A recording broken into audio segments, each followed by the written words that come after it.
اگر ہمارے گھر میں سے کوئی بیمار ہو جاتا ہے تو ہم سب سے پہلے اللہ تعالیٰ سے دعا کرتے ہیں اور پھر ہم ڈاکٹر کے پاس جاتے ہیں۔ اگر ڈاکٹر کے پاس پہلے چلے بھی جاتے ہیں تو لیکن دعا ہم اللہ تعالیٰ سے ہی کرتے ہیں، اور اللہ تعالیٰ کی مدد سے ہی ہم ڈاکٹر سے جب دوائی لے کر آتے ہیں، میڈیسن لے کر آتے ہیں، تو اللہ تعالیٰ کی ہیلپ سے ہی ہمیں شفا ملتی ہے، وہی ہمیں تندرست کرتے ہیں۔ اسی لیے اللہ تعالیٰ ہر چیز پر غالب ہے، یعنی اللہ تعالیٰ ہر چیز پر حکمرانی کرنے والا ہے۔ وہ پاک ہے، اکیلا ہے، ہمیشہ ہے اور ہمیشہ رہے گا۔ یہ پوری دنیا ختم ہو جائے گی، فنا ہو جائے گی۔ یہ دنیا کے کوئی بھی مخلوق نہیں ہوگی زمین پر سوائے اللہ تعالیٰ کے۔ اللہ سبحانہ و تعالیٰ ہمیشہ سے ہیں اور ہمیشہ رہیں گے۔ دیکھا پیارے بچوں، اس بات سے یہ بات واضح ہو جاتی ہے کہ اللہ تعالیٰ ہمیشہ ہیں اور ہمیشہ رہیں گے۔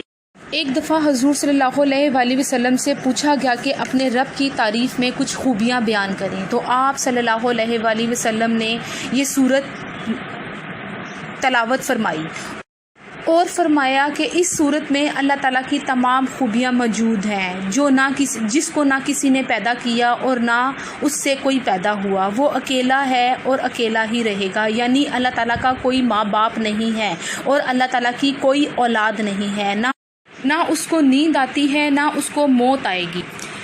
روایت میں آتا ہے کہ ایک عربی حضور صلی اللہ علیہ وآلہ وسلم کے پاس تشریف لایا اور فرمایا کہ حضور صلی اللہ علیہ وآلہ وسلم ہمارا سردار ہر نماز کے خاتمے پر، یعنی ہر نماز میں سورۃ الفاتحہ کے بعد سورۃ الاخلاص پڑھا کرتے ہیں۔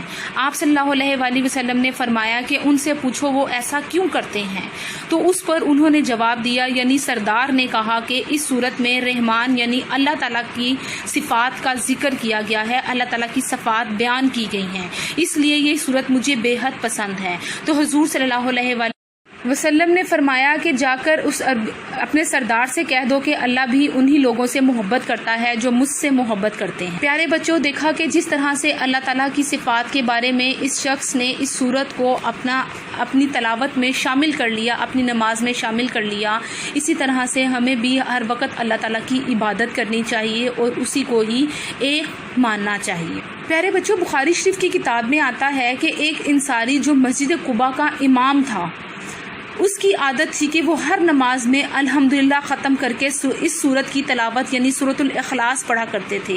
تو لوگوں نے آپ صلی اللہ علیہ وآلہ وسلم سے کہا کہ یہ صرف اس سورت کی تلاوت کیوں کرتے ہیں، اور بھی تو قرآن پاک کی صورتیں ہیں، وہ دوسری صورتیں کیوں نہیں پڑھتے؟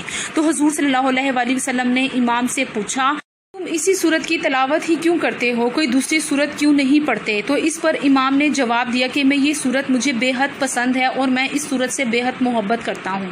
لوگ چاہے مجھے اس مسجد کا امام نہ رکھیں لیکن میں یہ صورت نہیں پڑھنا چھوڑوں۔ تو آپ صلی اللہ علیہ وآلہ وسلم نے فرمایا کہ اس صورت نے تجھے جنت تک پہنچا دیا ہے۔ دیکھا پیارے بچوں، یہ قرآن پاک کی ایسی چھوٹی صورت ہے جو تو دیکھنے میں بہت چھوٹی ہے، لیکن اس میں اللہ تعالیٰ کی صفات، اللہ تعالیٰ کی وحدانیت کا ایسا ذکر کیا گیا ہے کہ اگر ہم اس کو یاد کر لیں اور اس پر عمل کر لیں، اس کو دل سے مان لیں، تو ہم بھی جنت کے مستحق ہو جاتے ہیں۔ ان واقعات سے یہ بات واضح ہو جاتی ہے کہ اس صورت میں اللہ تعالیٰ کی بہت ساری خوبیاں اور بہت ساری صفات بیان کی گئی ہیں۔ پیارے بچوں، کیا آپ نے اس صورت کی ایک چیز دیکھی ہے؟ قرآن پاک کی 4 صورتیں ایسی ہیں جو کل سے شروع ہوتی ہیں۔ سورۃ الکافرون، سورۃ الاخلاص، سورۃ الفلق اور سورۃ الناس، یہ 4 ایسی صورتیں ہیں جو کل سے شروع ہوتی ہیں۔ اسی لیے ان 4 صورتوں کو چہار کل بھی کہا جاتا ہے، اور ان چہار کل میں سے ایک صورت سورۃ الاخلاص ہے جو قل ھو اللہ یعنی کل سے شروع ہوتی ہے۔ یہ انہی 4 صورتوں میں سے ایک صورت۔ پیارے بچوں، اس صورت کی فضیلت بیان کرتے ہوئے اللہ تعالیٰ نے فرمایا ہے کہ سورۃ الاخلاص پڑھنے کا ثواب اتنا زیادہ ہے کہ اگر ہم اس صورت کو ایک دفعہ پڑھ لیں تو ہمیں 1/3 یعنی 10 سپارے پڑھنے کے برابر کا ثواب ملتا ہے۔ یعنی اگر ہم اس صورت کو 3 دفعہ پڑھ لیتے ہیں تو ہمیں پورے قرآن پاک پڑھنے کا ثواب مل جائے گا۔ پورے قرآن پاک میں پیارے بچوں 30 سپارے ہوتے ہیں، اور 30 سپارے ہم اتنی جلدی نہیں پڑھ سکتے ہیں، انہیں پڑھنے میں ہمیں بہت سارا وقت درکار ہوتا ہے۔ لیکن یہ چھوٹی سی صورت کو اگر ہم 3 دفعہ پڑھ لیں تو ہمیں پورے ایک قرآن پاک کے برابر کا ثواب مل جاتا ہے، یعنی ایسا ہوتا ہے جیسے ہم نے پورا قرآن پاک مکمل کر لیا ہو۔ ویسے بھی پیارے بچوں، آپ لوگوں کو پتہ ہے کہ قرآن پاک کا ایک حرف پڑھنے سے ہمیں 10 نیکیاں ملتی ہیں، 2 حرف پڑھنے سے 20 نیکیاں. اور اسی طرح سے اگر ہم سورۃ الاخلاص پڑھ لیں تو ہمیں بھی اس سے کافی نیکیاں ملتی ہیں. یعنی سورۃ الاخلاص میں ٹوٹل 47 حروف ہیں، یعنی 47 حروف ہیں. تو 10 نیکیوں کے حساب سے ہمیں سورۃ الفاتحہ پڑھنے کا 470 نیکیوں کا ثواب ملتا ہے. کتنی نیکیوں کا ثواب ملتا ہے؟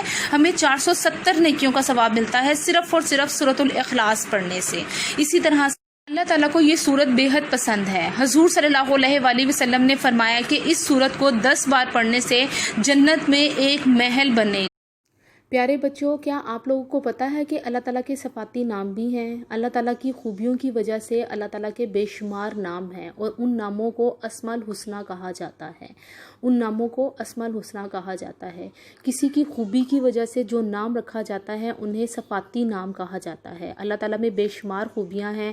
اللہ تعالیٰ انصاف کرنے والے ہیں، اللہ تعالیٰ معاف کرنے والے ہیں، اللہ تعالیٰ مہربان ہیں، اللہ تعالیٰ رحم کرنے والا ہے. انہی خوبیوں کی وجہ سے اللہ تعالیٰ کے بے شمار نام ہیں جنہیں صفاتی نام کہا جاتا ہے، یعنی اسماء الحسنیٰ. سورۃ الاخلاص میں بھی اللہ تعالیٰ کے 2 صفاتی نام ہیں، الاحد اور الصمد. الاحد کا مطلب ہے ایک، یعنی اللہ تعالیٰ ایک ہے. اس صورت میں اللہ تعالیٰ کے ایک ہونے کا ذکر ہے، اسی لیے اس صورت کو سورۃ التوحید بھی کہا جاتا ہے. الاحد مین ایک، الاحد مین ایک. اس میں دوسرا نام اللہ تعالیٰ کا الصمد ہے. الصمد کا مطلب ہوتا ہے بے نیاز. الصمد کا مطلب ہوتا ہے بے نیاز، یعنی اللہ تعالیٰ بے نیاز ہے. اللہ تعالیٰ کو کوئی بھی کام کرنے کے لیے کسی کی بھی ضرورت نہیں پڑتی. ہم انسانوں کو ہر کام کرنے کے لیے کسی نہ کسی کی مدد کی ضرورت رہتی ہے، لیکن اللہ تعالیٰ کو اپنا کام کرنے کے لیے کسی کی بھی مدد کی ضرورت نہیں رہتی. اللہ تعالیٰ خود مختار ہے، اپنے سارے کام خود کرنے والے ہیں. اسی لیے اللہ تعالیٰ کا ایک نام الصمد ہے. پیارے بچوں، آپ لوگوں نے سورۃ الاخلاص یعنی سبق سورۃ الاخلاص کی دن میں 5 دفعہ پڑھائی کرنی ہے اور اس کو اچھی طرح سے یاد کر لینا ہے. اس سورت کو اچھی طرح سے آپ لوگوں نے زبانی یاد کر لینا ہے. ٹھیک ہے؟ فی امان اللہ.